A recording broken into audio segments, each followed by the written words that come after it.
Thank you. Hey, thank you very much. Thank you very much. Thank you. Let me ask, how many Debian developers have we got in the room? 1, 2, 3, 4. Yay, 5. Brilliant. Good. What this presentation was what I gave at DebConf in Geneva about 3-4 months ago, updated with some new information that's happened since then. It's basically, although I should tell you the agenda of what I'm going through. So I'll tell you a little bit about who I am. Most people here, I'm going to assume, know what Amazon Web Services is, so that'll be very, very brief. Of course, I'm happy to take any questions, but maybe the AWS stuff, which is more generic, let's do that afterwards, and I can go into as much detail as you wish. And then a couple of the projects that I've done. This is very much a talk from the perspective of a Debian developer, not the talk of an Amazon person. So here I'm talking above the hypervisor. So let's kick through this. I've been a Debian user since about 95 and a developer since 2000. Various things that I've done. Welcome back, Nathan. All good? Am I too loud? Ah, that one.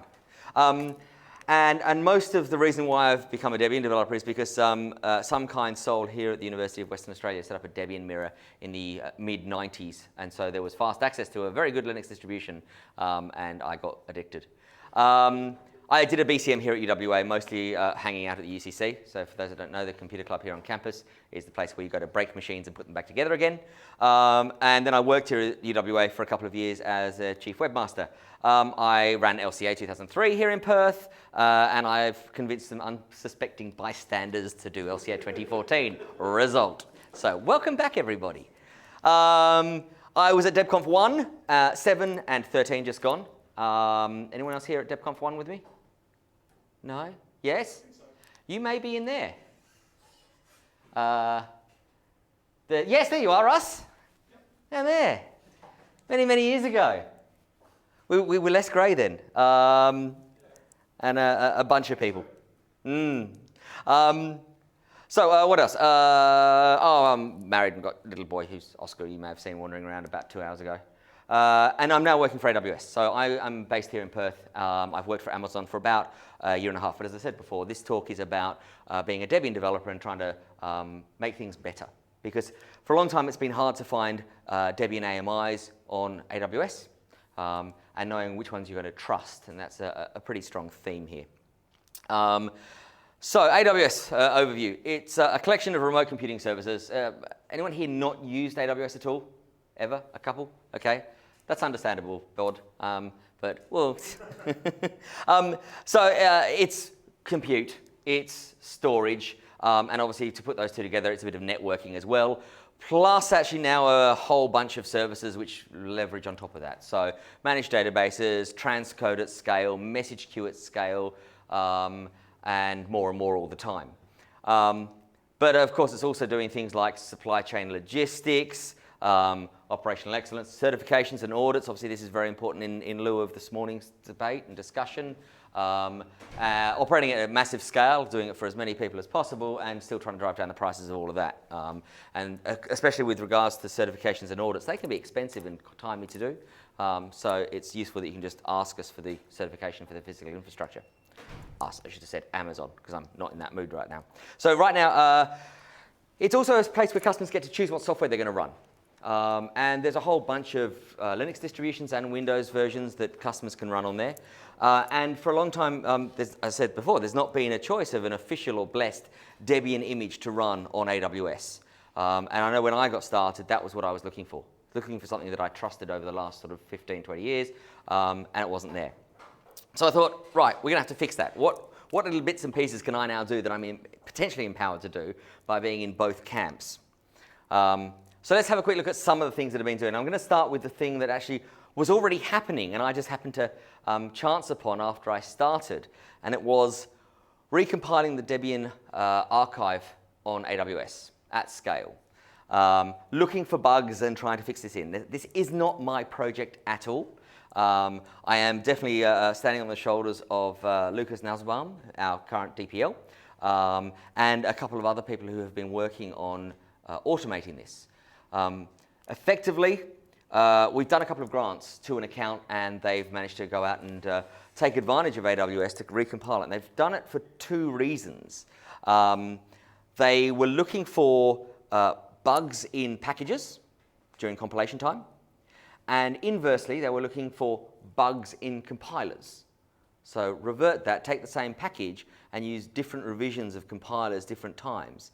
And the Clang project, recently has been doing a lot of testing by recompiling and finding out that new versions of Clang have surfaced new bugs and then resolved bugs. So doing that against a nice uniform repository of some 40,000 packages is a pretty good test load to throw it at. So they've been making use of what AWS has called spot instances, which is effectively, let's call it the excess capacity that's already spun up and running. And I know a couple of people here have actually played with Spot recently and have had a pretty good experience. It's not for your long-term compute. The idea is that if we've got servers already at AWS spun up, it's normally, let's say, $1 an hour, whatever it happens to be. But if it's not in use, just give us a bid, and you might get it. But if the market dries up, all of the spare instances that are allocated to the spot market are no longer available, then the market price goes up. And if your maximum bid price is below the current market price, then your instance might get terminated, gone. You know, this wouldn't be for your most important database server. But for something like a compile farm, it's brilliant. It could be 90, 95% more cheaper than the normal price. And so although these grant price numbers have had some pretty high numbers against them, I think in the first year they struggled to spend about $2,000 on us, firing up as much as possible. Lucas's blog here talks all about this, and I'd recommend if you're interested in doing sort of compile farm stuff. Russ? How much resource does it take to do one compile a whole archive? I don't know. I haven't looked back to see exactly how much they use. All I know is that they came back and said, yeah, we had this grant, we only spent that much. Can we have some more? Because it expires over years, so I've gone back every year to give them enough. Less than $8,000 a year's worth then? Oh, it's 2,000. Yeah, right. Yeah. So I don't know which sizes of instances they were using or items like that. But it's been a nice thing that we've actually got mass bug filing out of this project effectively on not just Clang, but also back the other way on the packages that failed to build from source and other little warnings that have come up that have been ignored by the build system over time. So what happens if you're about to get evicted? What happens if you're about to get evicted? You get a grace period. You get 5, 4, 3, quick. Thunderbirds go! So in principle, we're told to tell customers no. In practice, you get an ACPI shutdown with a timer going off. Right. So the idea with Spot is if you can check your code and save it outside of your instance over time, then your recovery time is quite small. But effectively, it goes away. Was Amazon that funded this? No, it's Amazon's funding this. So I'm sitting on the inside of Amazon saying, we should help out like this, and we should help out like this, and hey, let's see if we can get that working. So this is, yes, the third year that we've done this. I think we just gave it to the guys about 2 months ago, so they're up and running again. The spot price of instances does change over time. That's just a graph of what the price was. So you can see when I looked at this, it was 79 to 88% cheaper than the normal pricing, but that's kind of why you look at this for this kind of workload. It's not something people normally look at first off, but this was an awesome application for it. There were some stats they gave me. So 12 complete archives have been done, so 480 package builds, of 480,000 it should be, and a whole bunch of bugs, fixes, and this was back in March, I think that was November, that I got those stats out. And the Clang stuff, this was against over time as new versions of Clang was coming out. There is a video from DebConf this year where I think it was Sylvester was talking exactly about this project, how he was doing it. So I'd recommend you go and have a look at the DebConf videos that was in Geneva, because it was pretty interesting. Cool, that was the first thing. It was a pretty nice little neat project that happened. I had nothing to do with it other than the guy said, hey, can we get some more credits for it? So the next thing was accelerating ftp.debian.org.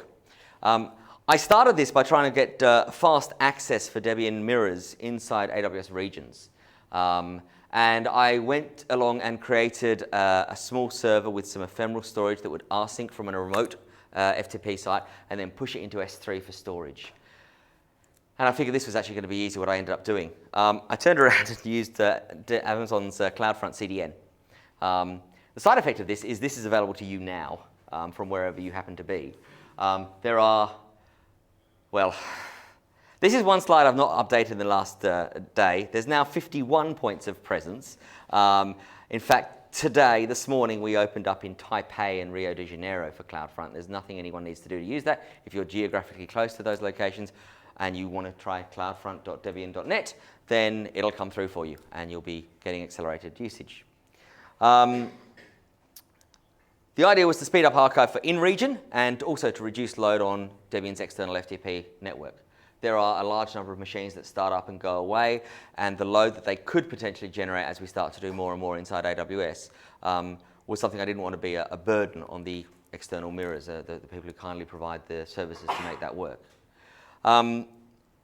Now, generally what I've been doing is I've been leveraging http.debian.net, which is Debian's own, nothing to do with AWS, Debian's redirection service for sending you to your closest mirror site for archive access. As it happens, I am blanking on the name of the person who runs that, but if you're in an AWS region, he's basically mapped it that if you're coming from that IP address range, then he'll try and send you to cloudfront.debian.net, which will then obviously go to the closest location in the same region. So effectively, you're getting zero cost access to the archive. There's no data transfers going on there. But it's not from here. No, not from, well, you aren't going to pay for it anyway because it's coming out of my account. So it's free access, cloudfront.debian.net. In fact, one of the nice things is it's got multiple behaviors, as you'll see in a second. So there's actually a large amount of stuff. You can... In terms of the http.debian.net doesn't. No, so from here, it'll probably send you to IINet's mirror or the West Australian Internet Association's mirror at Wakes or something like that. So we found that actually nowadays, I can't remember if it's a default or if it's something we were putting into the previous images we were generating. It was just use http.debian.net and it will work out at runtime to connect you to the closest mirror. Unfortunately, the upstream sites that I'm using, so I'm using the ftp.debian.org over HTTP as my upstream site, doesn't add any cache control information about how long files in the archive can be cached for. And by default, CloudFront will cache objects for 24 hours. In lieu of anything being put as an appropriate HTTP header, 24 hours is what it's chosen. But some of our files in the archive need to be pretty fresh.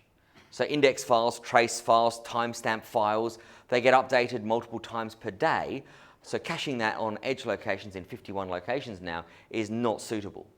So I wanted to try and find out a way to work around that, and I did. CloudFront supports what we call behaviors. It's basically path mapping.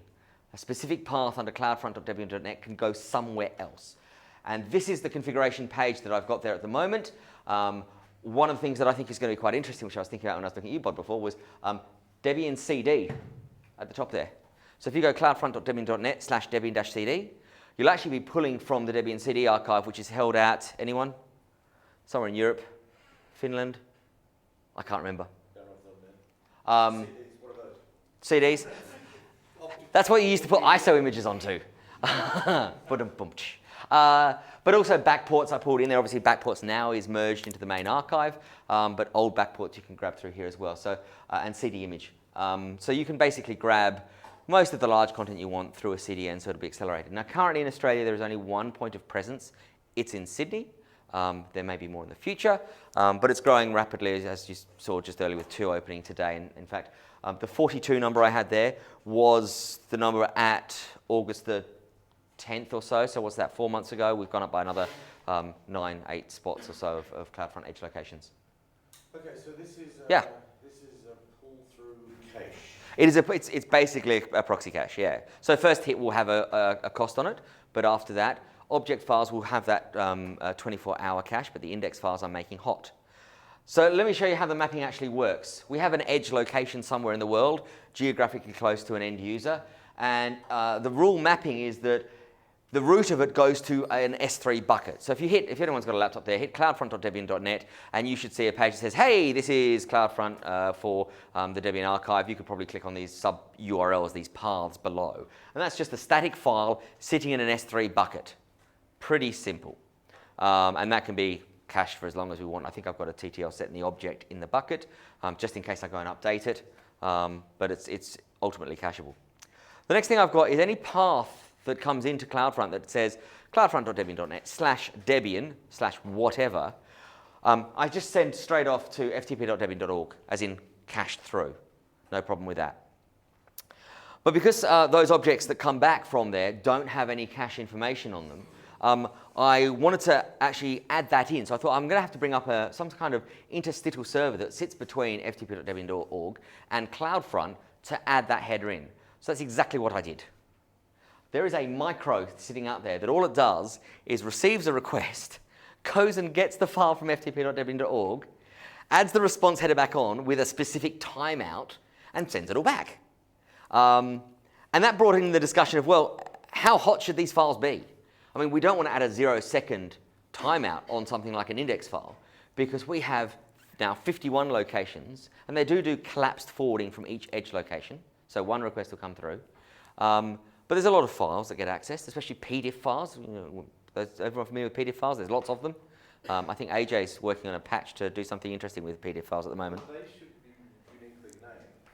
Yes, they should be. They should be quite well. They're okay. Packages.gz on the other hand is screwed. Yes, and releases and anything that's got to check something with the same file name. Yes, you're right, you're right. And you'll see that in the mapping that's coming through. And of course, anything goes to Debian CD. Well, there's none. Debian CD, I'm happy with 24 hours. How often do CD images update? Once every, well, yes, point of shame, 3 years? No, every couple of months when there's a new update. But that's on a new path, so it doesn't matter. And Debian Archive, so old releases you can pull through CloudFront. And we do that via 51 locations as of today. So there can be some traffic, which is why I say here we've just opened in Taipei Taipei this morning, and in Rio. Yay, more points, nothing to do. Let's look at the configuration for the little interstitial box. Anyone want to guess what web server it's running? Yeah. So that's headers, basically, header configuration. So based on certain paths, certain timeouts are set. So 15 minutes for some stuff, 5 minutes for others that I want even hotter. And in fact, taking that down to the full list, that's kind of what we've ended up on as to how hot we want some of these paths to be. 10 seconds at the most extreme, 15 minutes at the least for the stuff which is volatile going through that interstitial server. Should we change it? That's honestly a question. I have no idea. Dumb question. Yeah. CloudFront not do custom TTL, so they're not a feature. It has to be on the header of the object it's fetching back. You can't do that in CloudFront. You can't set a maximum TTL, you can only set a minimum TTL. Okay. Yeah. Whereas this is the way to get the maximum TTL at the moment. I've had, obviously, when I first set this up, and I actually first set this up as Wheezy was going out the door, thinking, let's just see what we can do to help, even if it's only for a short period. And I hit this and went, I've got to do something more interesting to make this actually work. Yes? Why don't they put these things on ftp.debian.org? Put what thing, sorry? These cache timeout headers.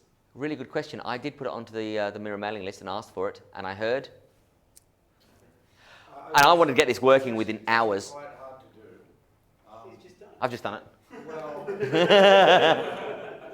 easy for you to say that, but if you understand that there's mirror network, of which Debian doesn't run most of them. Yeah. Some other third party asyncs the data, And then it's theirs. and then it's theirs. If to have some knowledge of the files and what the files are meant to do, if you know when the mirror pulse is, when the archive push is going to go, then you know what the validity of a particular package's file is, and we can nail that to a particular date. But then I was finding that actually... Do that on http.debian.org, but then that's not going to do anything on mirror.arnet.org. No, but I'm only pulling from one server. You are. That's nice. It could be a recommended setting or a... To the question about Why doesn't it happen on ftp.debian.org? So I'm trying to repeat little bits.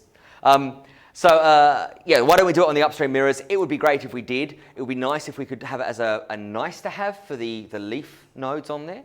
But this way I've got control over it, and this is kind of what I've ended up at, because I was finding files were updating more than 4 times a day. So there's quite a lot of churn that goes through there for some files. Anyway, so it was a legitimate question. Are these the right times? If you find that some of these files have been cached for too long, please tell me and we'll update this. This is only what I've gone through and sort of distilled down to at the moment. So who's using CloudFront.debian.net? Well, as a Debian developer, not as Amazon, I'm logging how much CloudFront.debian.net is being used, which is great. I have the logs. I haven't got the time to do anything with the logs, so I'm looking for a volunteer. Would anybody like to use AWS to analyze large volumes of HTTP logs for this to give us a report and work out what's going on? Bod, yay! Thank you very much. Bod was seconded there, so yes. We'll talk. In my copious free time. Yeah. You and me both. So I'm hoping at some stage to do something with these logs. They're not AWS logging it. It's me as a Debian developer logging into it. And before any of that data goes anywhere, it'll be anonymized so that it's not identifiable, just to give us some idea of which regions of the world are more popular for this. The format. AWS stats. Yeah, it's going to be one of the two. Oh, it sounds like you know all about it, Craig. I started to do some of this using Hadoop, just because there is such, one process of all stats will be sitting there forever. But it needs to be merged, and so there's a little bit more that needs to be done for that. So anyway, if anyone's got any time, in the future or now, just come and talk to me and we'll see about doing something. Next thing, snapshot.debian.org. Anyone here not heard of snapshot.debian.org? Yay, a few people. So you guys know what a Debian package is? We know there's about 40,000 in the stable archive. How many have there ever been? Ever. Right, Snapshot has all of them. All the files. Yes? Including all versions of existing packages? Yes, all the files. Except for the one Yeah. that they mailed me about the other day saying, I can't find these versions of your package. Well, there's a few that are missing over time. The sands of time have lost some. Effectively, it's 18 terabytes of Debian packages. It's hundreds and thousands of files. They've been stored at, I believe it's the Wellcome Sanger Institute, where snapshot.debian.org has been running from. It's very useful if you're doing bug bisection. You have a bug, you know it's in the current version. When did it appear? I need to go and find back the previous revisions of that. And so it's basically, as they describe it itself, it's a wayback machine for packages. 18T, it says 55,000 files. I'm sure there's a lot more than that. And then one Postgres database. The files are actually stored with basically GUIDs in the file name. There's 2 digits / big long name, and that happens to correspond to something that's in the database, in the Postgres database, which is, well, that is, Apache worker 1.3 _ whatever.deb. And so I got approached saying, hey, this is starting to become quite large. Yes, question? Aren't package file names already unique? Why did you need to use a GUID? I don't know, because I didn't create Snapshot to start with. So the question was, aren't package file names already unique? Yes, they are. But they're not evenly distributed on a file system to start with, is what I can think of. So if you're going to put them into if you look at the archive right now and you go into the pool, you see there's a folder called A, B, C, D, E, F, G, H, I, J, K, lib, yeah, because there's not an even distribution. And so they were trying to be evenly distributed in the namespace of the objects which were being stored, which is a nice thing to do. And so I got approached saying, hey, look, this is starting to get quite large. Is there something better we can do? Corresponds nicely to the fact that obviously Amazon has this little storage service that a few people have heard of, S3. But the newer one, which is the one which is, I think, quite interesting for this project, is Glacier, the archive service. And these files aren't in frequent use. And if you want them, you probably don't need them immediately, but you could probably wait maybe a couple of hours for that file to be brought back to you. So I looked at ingesting all of this, and it was, I think, November that people started asking me. They only need to be near line so we can get them in a timely fashion. That timely fashion is roughly 3 to 5 hours. And so what we do is we have Amazon S3, and we put all of the files into S3. In fact, there's nothing else we need to do because there's Glacier, and what S3 can do is with a timed policy, a lifecycle policy, it can automatically migrate files into Glacier. It still stays visible inside S3. It's just if you try and access it, you get the appropriate HTTP response back saying, hey, that file is not currently available, in which case an authorized user can go and restore it for you. So that's the bit I'm going to come back. We get back to the file. When you want it back, it brings it back into S3. It uses the reduced redundancy service of S3, which is about 30% cheaper because it's a duplicate copy of the file that's back. You restore it for a number of days. So restore Apache 1.3 whatever, well gone now, for 30 days. And after 30 days, it just deletes the duplicate copy from live storage. Does that all make sense? Does the Postgres database point to the objects on the S3 storage? It has the file name, so just whatever host name and the file name, and it goes together. So yes, effectively. Yeah. Right. So that works out when I looked at about $200 a month to run that. Now, it took some time to ingest this data. The actual raw data I did by having a bunch of threads running at the Wellcome Sanger Institute. Started in November, finished on Sunday. Pasted. That was actually the second pass that I finished on Sunday, so I'm pretty confident now we've got most files. I've adjusted the policy so that as I was ingesting, files were being archived after 3 days.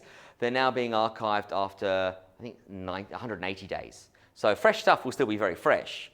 And that's purely to keep any cost that's coming through on this quite low. I mean, Amazon's covering any of this anyway, but it's a good exercise, and it means that no one's really concerned about how big this gets. But if I fetch something that's been rotated off into Yes. storage, for want of a better description. I won't use that word, but yes, Yeah. it's been archived. It's been archived. That triggers it copy back to S3. Doesn't trigger it automatically. It doesn't. No. So the 5 or 10 lines of Python that I've started writing on the weekend is the next piece of that. There will be a small instance where you can go to a page and say, go get this file and mail me when it's back. Oh, okay. Yeah. What's the approximate lead time to get one of those older files back? After the request to restore it is 3 to 5 hours. 3 to 5 hours. Which I think that's highly appropriate for something that is an archive and snapshot. Ah, Bod. If you'd seen the things I'd seen. So, I mean, that's pretty good. Yes, another question in the back here. Will that interface allow us to say, because, like, say you wanted 100 packages or so that are really old, could Sure. you, like, do a bunch of them and say mail me when they're older? Can you do a bunch of that? I'm writing the Python now. Do you write Python? Sort of, a little bit. Good. I'm a Perl hacker, so I have no idea. Let's sit down. Yeah, let's sit down and do it. It's basically an EC2 instance with a web server on it and a Python script which will go, call the API and restore these files. Now, however we want to do that is however we want to do that. The one thing I would suggest is we don't let somebody sit there and restore the entire archive. You know, maybe if we let people restore a maximum of 100 files a day for all users, or 1,000 files a day, or whatever that is, that's probably appropriate, because once they're restored, they'll be there for N days. You know, we restore them for 60 days, 90 days, whatever it is, long enough that people might not have to restore them for a while. Any other questions? Yes, Russell again. Do we have a copy of this data outside of Amazon? Do we have a copy of this data outside of Amazon? Yes, we do. In fact, there's currently the Wellcome Sanger Institute, and there's another location which name I can't remember. But they were filling up, and I don't know if there is yet another, as in 2 locations. As it stands for durability in here of this data, S3 and Glacier both have the same durability. They both work by writing to multiple data centers, multiple shards in multiple data centers, and the bit that I really like is they're read, check, summed over time. It's not just data that sits there static, suffering from bit rot. It actually is routinely checked. Even the archive stuff is woken up outside of you doing anything to validate it's still there, which is why the calculation is that everyone probably knows the number for S3. It's 11 nines of durability on the chance of losing any object in any given year. It's pretty durable. Unless someone makes a mistake with deletion command. If someone makes a mistake, there will be all hell to pay. No, I mean, we've never knowingly lost an object, and there's now over 3 trillion objects and request rates exceeding, I think it's 1.5 million requests a second against S3. So it's obviously done with great care and attention. Everything, as much as possible. Cool. So that's Snapshot. How am I going for time? You're doing well, you've got 10 minutes. 10 minutes, okay. Sorry, 15 minutes. Damn, let's go quickly then. So the official Debian image is on EC2. This was what I started doing because I went, hey, we need to do something that's official. We need to make an AMI which is blessed by Debian effectively as being an official image.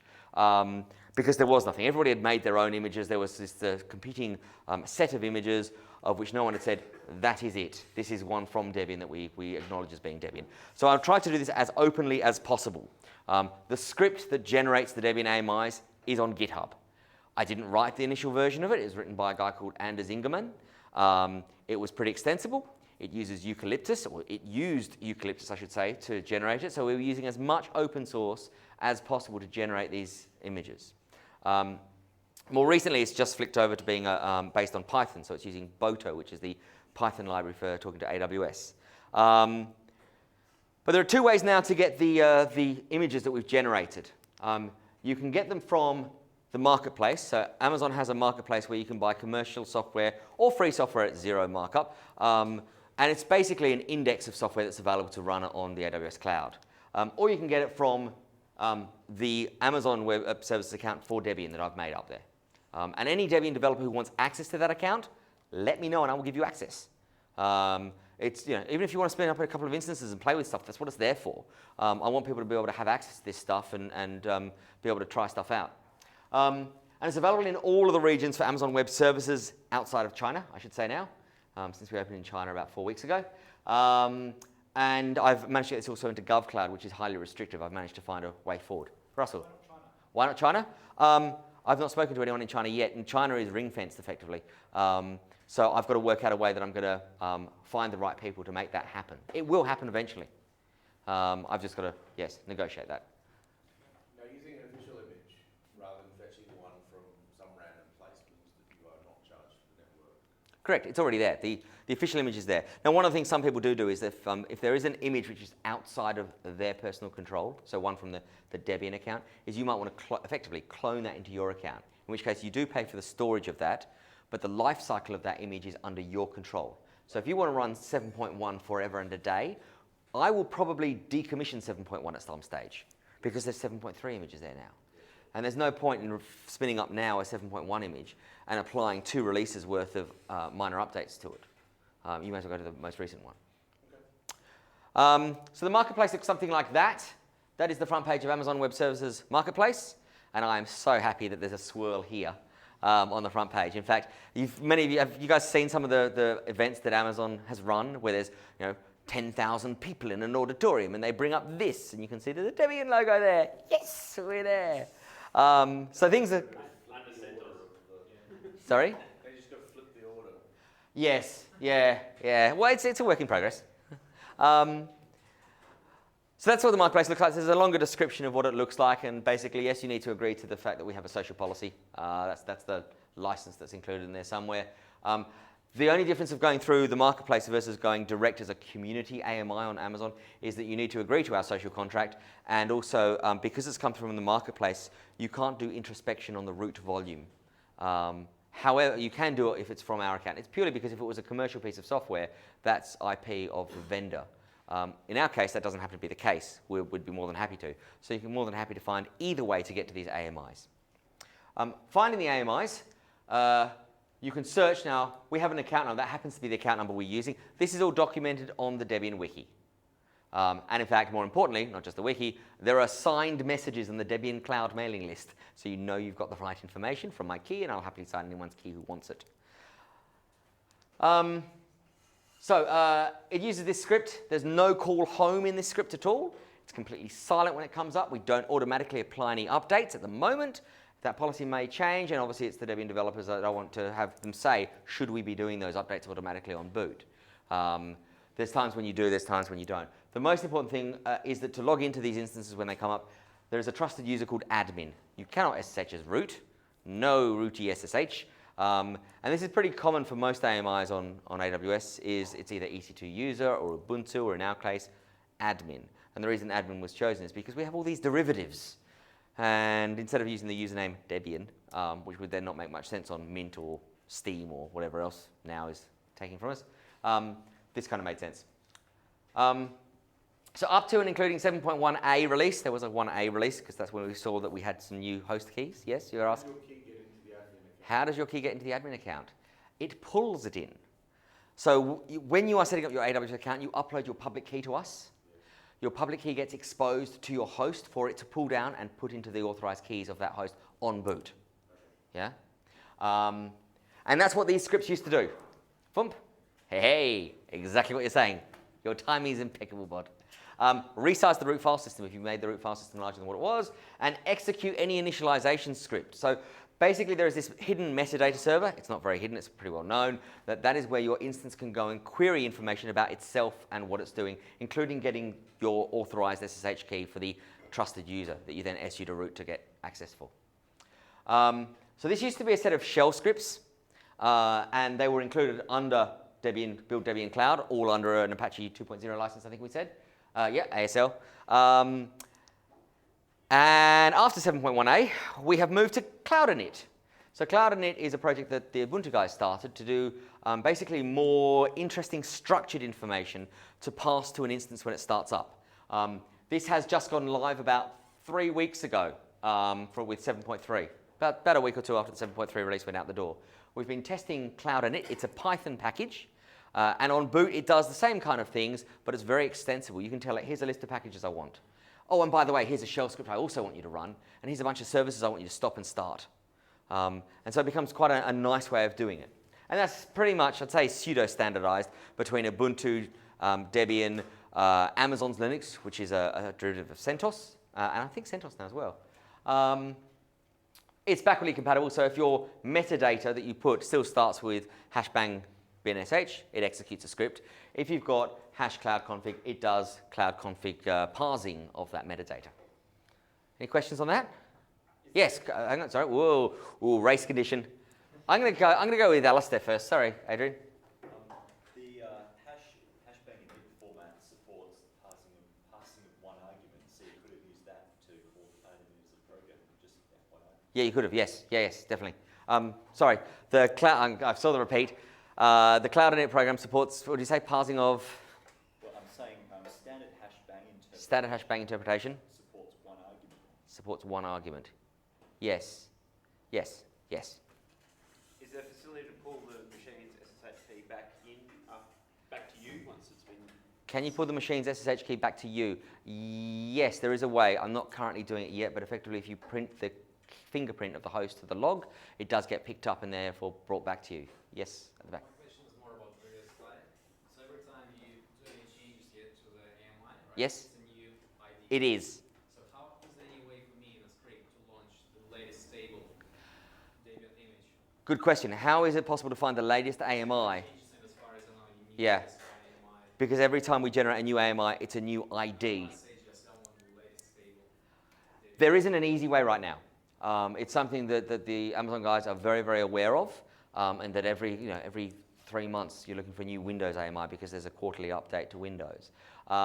We're doing a new AMI. I'm trying to only do an update every time there's a Debian release. You can have like HTTP page with just like the AMI ID. That's what we're thinking. We're thinking of actually exposing that information as JSON somehow. But it would be manually done JSON, probably on the wiki, but maybe that's not secure enough. But yeah, because you don't want to be potentially trusting an external source to say, go and start up image number 12345, which happens not to be Debian, but something else which isn't trusted. That's a really important thing. It's something that I am going to be looking at, but there's a few other things that I'm trying to knock off first. So Cloud Init has been a big one. It's not fully functional yet at the moment. There's probably still a few little bugs in there. The reason why is because Cloud Init as a package in Debian is not in stable, it's in backports. So this is where we've actually made the first decision and said, we are going to include a backports package in the base Debian image because the functionality it gives us is much better than what we've got at the moment. So there's an example of some of the configuration that you can do with it. And obviously on the Ubuntu website, you can go and find some more information about formatting Cloud Init style metadata. Really useful. Obviously, these are probably good ideas to always do the latest updates and apply latest security packages, but definitely not required. Question from Alistair. Just a security point. Don't get too enthusiastic about deploying keys to the admin or equivalent user on an EC2 box because that has passwordless sudo access because there is no password for the admin account unless you set one. Yes. And in which case I'm pretty sure sudo still has passwordless access even if you set a password. Is that correct? So Alistair was saying that for the recording is that there's passwordless access for sudo from the trusted user to get to root. That is absolutely correct. That's a default, and that is something that you could obviously change as soon as you've got onto that host. Just the way it's set up for initial access isn't the way it has to stay for access over time. In fact, you might choose to join LDAP or something else like that after the instances come up. Bod, 5 minutes. Passports at all, other than the keys. There's only key access. Only key access. Very good. I'm going to have to scoot faster now. So I said before, SSH is admin. It is an FAQ, and then sudo to root. There is no remote root SSH, password authentication, but you can change this after boot, which is what I just said. You have full root privileges. AWS does not have privileges into your host. You can go and inspect the image if you want. If you want me to go and generate a tarball and stick it up on a website somewhere for you to download the image to it so you can go and inspect it, more than happy to. You run whatever you want, obviously subject to the acceptable use conditions. The only conditions that I've found that have been interesting is you can't do broadcast, multicast, or promiscuous mode on your network interfaces. That's part of the security posture for AWS to try and ensure that we keep things as secure as possible. I'm going to start to go faster now. The snapshots are marked as public, so feel free to inspect them, and you may want to generate them into your own AWS account to maintain control over their life cycle of that image. We will decommission old AMIs over time, just because we don't want to end up with 20,000 of them over time each time we have an update. Why do we put them in the marketplace? So they're discoverable by new users. Why from the AWS account? Because we can, and you don't need to worry about things like root volume inspection. The difference between them is, well, effectively nothing. It's the same AMI. I pass them the AMI, they put it into the marketplace. So what are customers doing with those AMIs? Well, the ones that come from the AWS account, I have no idea because I don't get any stats back about that. The ones that go from the marketplace, I do get some subscriber information on it, but I do nothing with that because that's actually, I consider that as private. So currently I'm the only person who's seen it. But I have had some numbers come back from the marketplace team as to what it's been doing, and that's the kind of growth rate we've been seeing of adoption of Debian on AWS. Yay! And that's a country breakdown that I've just done about weekend before last. So obviously a lot of people in the US, followed by Germany, the UK, Brazil, France, and Australia. Hey, we're in there. And lots of others. So why should you care about Debian on AWS? And that was one of the biggest things is that up until sort of beginning of 2013, everyone was saying, well, we're not going to support any cloud vendors. We don't want to be on any of them. Well, for a lot of people, it's the first place they'll try and discover a Linux operating system. They might not have the hardware experience to do it, but they're willing to try something that's free, at least initially, lowercase f. And so getting it up onto AWS as something that was blessed was a nice way of making it available to people to try it. And of course, there are some large Debian users who want to fire up thousands of Debian instances to do analytics or life sciences or something like that, because we've got 40,000 packages in the archive instead of 5,000 or 2,000. So I think it's a really useful thing. We've had some feedback come back from customers. These are all linked to from the product page. And if you do get a chance to skim through some of those, you'll see that there's, I guess, one theme that comes out from all of these. And that is, we've been very open with this, and we've got a level of trust from people. And I think that's one of the core things about Debian over time, is that people do trust us. Of course, firmwares up and below the hypervisor, I can't comment on. Obviously, Amazon does everything to be as secure as possible. But we wanted to make sure that we could bless Debian and be as open as possible with the way it's been generated. So the lifecycle of the images I talked about, we'll try and keep Marketplace with the most current recent one. The AMI account, the AWS account that we've got, we'll try and keep the last point release from each stable release. Quick animation, and I'll try and be as quick as possible. In creating these AMIs, we fire up an instance. We add an extra volume to it. We do a chroot install effectively into that, a debootstrap. Boom, unmount the volume, snapshot it, and from that snapshot we then say register AMI, and we have an AMI, and of course then get rid of the instance of the volume we used. And so we end up with effectively a snapshot, which is the 8 gig of storage. Actually, it's only about 4 gig on disk, which it's actually charged for, and a registration information as to what kernels to boot up. You can create PVM AMIs from register AMI, the register image API call. But since the 2nd of August, you can now make HVM images, hardware virtualization. That gets you access to the bigger instances. And this is what I've been battling with Grub 1.99 for the last couple of weeks to get it to register. And I've just had a few posts sent to me in the last 3 days. So I hope to have HVM images out in the next week or two, which will get us onto the GPU instances and things like that. The reason it's important is because you can see that these larger instances down the bottom with more compute units, so compute unit is just an arbitrary scale of how much CPU power is in these guys. The bigger it gets, they're all hardware virtualization instead of power virtualization. Other things we've been looking at is instead of using block storage or persistent block storage for the root file system, using temporary disk as the root file system. We haven't got any AMIs out of our account yet that does that. A whole bunch more information is on the wiki. We keep updating the wiki every time there's new stuff. The Debian Cloud website, mailing list has got lots of contributors on there. I'm not going to get to do the live demo, so I'm going to skip through that one. I can see you've stood up. That was an article I was passed just before DebConf about people doing protein structure computation using Debian on AWS. So there are people doing it. Second last one, We're hiring. If anybody wants to come and hack on this kind of stuff, we've got people who want to do packaging in Seattle. If you're interested in working in Seattle, come and do some Debian packaging there. If you're interested in good operating system design to start with, we're looking to hire you. And also, if you're just interested in using the tech, come work with us. Bunch more resources. Obviously, please use cloudfront.debian.net. Feedback any information you've got. Thanks goes out to Anders for his script, Charles Plessy and the guys for Cloud Init, Lucas and Stefano for their support. Whew, I think we're just there. Thank you very much.